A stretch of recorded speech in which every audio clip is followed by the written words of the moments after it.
Good morning dear students. आज के इस लेक्चर में हम परिसंचरण या बंद पथ पर सदिश क्षेत्र के रेखा समाकल के बारे में जानेंगे। जैसा कि आप इस चित्र में देख रहे हैं, हमने एक बिंदु P लिया है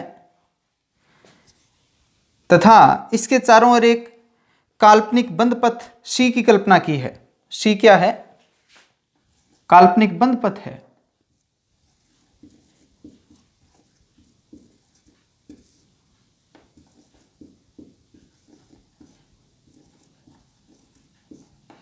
इस बंद पथ को हम असंख्य सूक्ष्म लंबाई के अल्पांशों में विभाजित कर सकते हैं। जैसे ये मैंने कोई अल्पांश लिया, इसको मैं विस्थापन अल्पांश भी कह सकता हूं, क्योंकि ये क्या है, लंबाई सूक्ष्म होने के कारण, अनंत सूक्ष्म होने के कारण ये जो छोटा सा पार्ट है वो क्या होगा, सरल रेखा होगा। अगर ये पथ यहां सरलेखीय नहीं होता तो भी इसका छोटा सा पार्ट क्या होता है, छोटा पार्ट किसी भी वक्र का क्या होता है, एक सरलेखा होता है। इसलिए मैं कह रहा हूं कि ये जो अल्पांश है वो क्या है, सररेखीय है। ये सरलेखा भले ही नहीं हो, लेकिन ये जो अल्पांश है इस अनंत सूक्ष्म लंबाई के लिए इस रेखा को क्या माना जा सकता है, इस अल्पांश को क्या माना जा सकता है, सरलेखा माना जा सकता है। तो ये क्या हुआ, विस्थापन अल्पांश हुआ।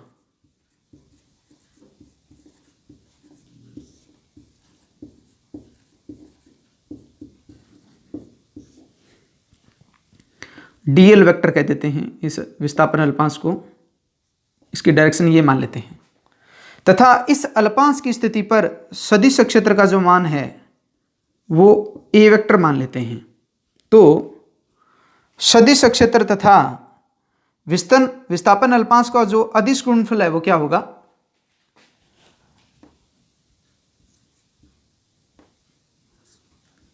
विस्थापन अल्पांश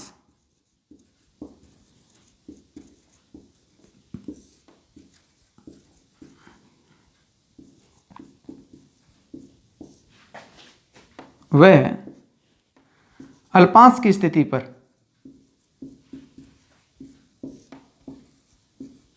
अल्पांश की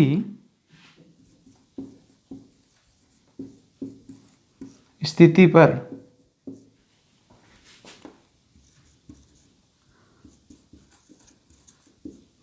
सदिश क्षेत्र के मान का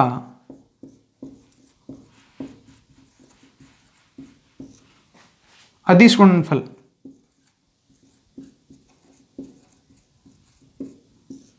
क्या होगा, A30 डॉट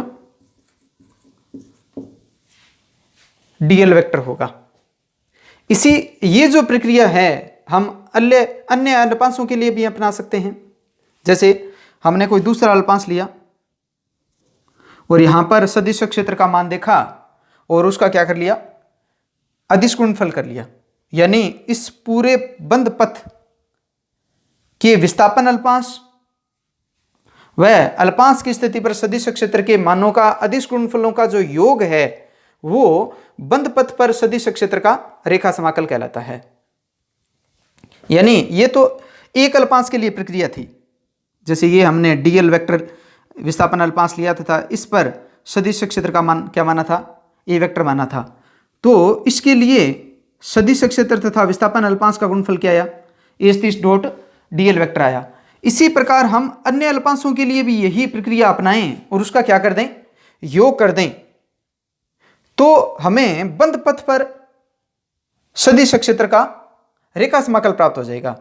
यानी जो अदिश गुणनफलों का योग है प्रत्येक अल्पांश के लिए हम क्या करें, अल्पांश तथा अल्पांश की स्थिति पर सदिश क्षेत्र के मान का क्या करें, अदिश गुणनफल प्राप्त करें और इन अदिश गुणनफलों का क्या कर दें, पूरे पथ के लिए योग कर दें। तो ये जो योग है वो सदिश क्षेत्र का रेखा समाकल कहलाता है। तो इस पूरे पथ के लिए इसको कैसे लिखें,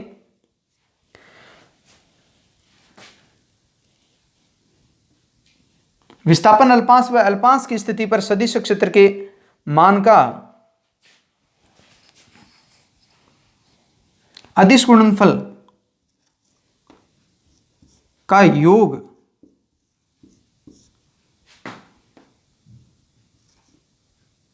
बंद पथ पर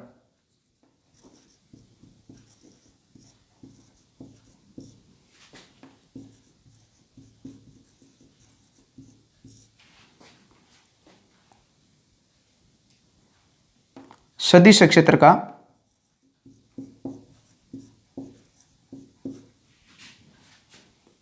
रेखा समाकल कहलाता है।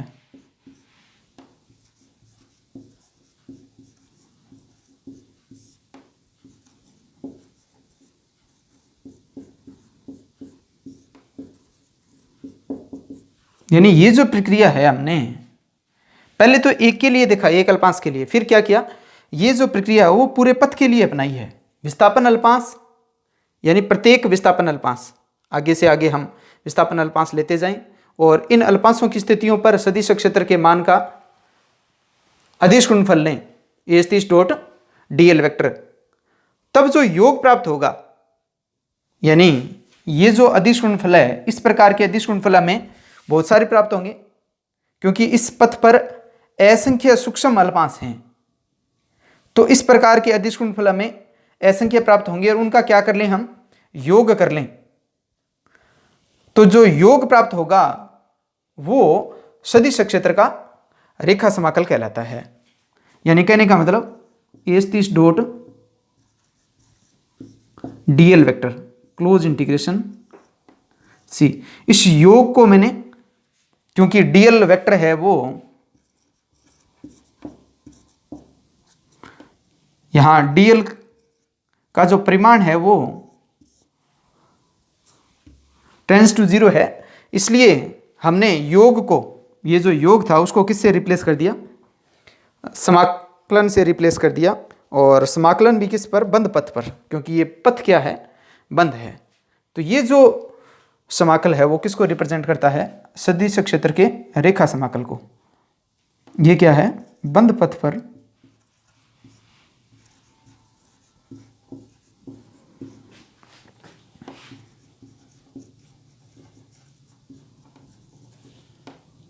सदिश क्षेत्र का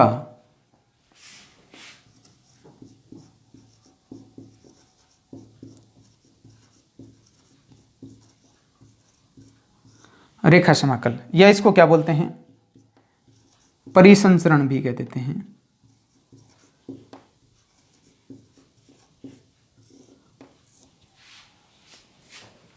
और परिसंचरण को शॉर्ट में गामा से लिखते हैं। तो गामा क्या होता है,